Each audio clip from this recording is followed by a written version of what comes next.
This is Almeria, the engine of Spain's economic recovery and Europe's winter vegetable basket. With 15,000 greenhouses, it provides shelters to millions of migrant workers.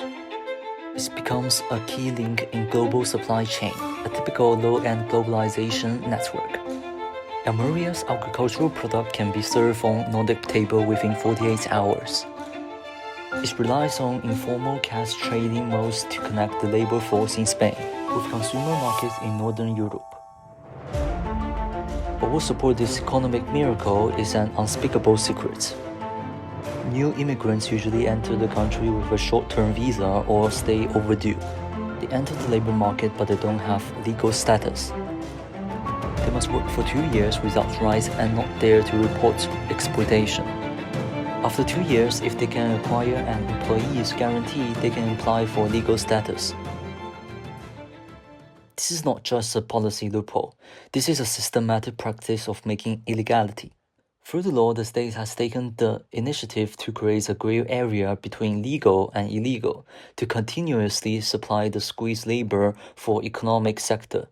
However, the price of prosperity has been transferred.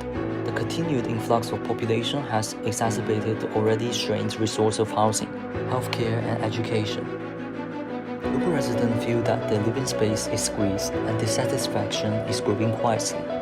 At this time, political opportunities appeared. They won't explain complex supply chain or rigid housing policies. They only need a set of criminalized narratives. They portray immigrants, especially the most visible African immigrants who arrive by ship, as the root of all problems. Criminals, intruders, not the field on which the system survives. The system of making illegality creates conditions for exploitation, while the criminalization narrative cleverly transfers the resulting social contradictions to the immigrants themselves. The responsibilities of the state and capital has been hidden in the noise.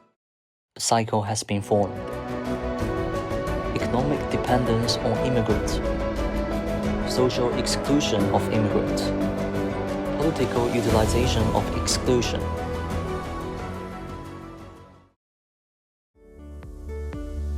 Is it possible to break this cycle?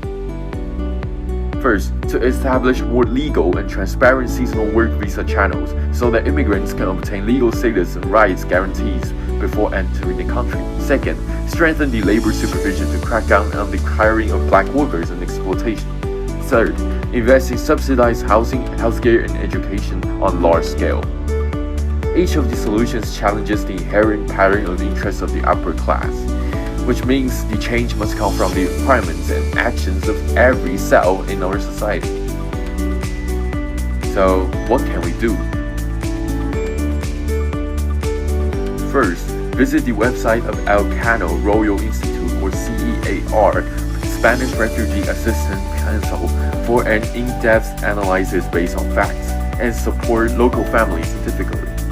Second, support frontline organizations. Your donations of volunteer services can provide direct assistance to organizations such as Caritas or Red Cross to help immigrants integrate.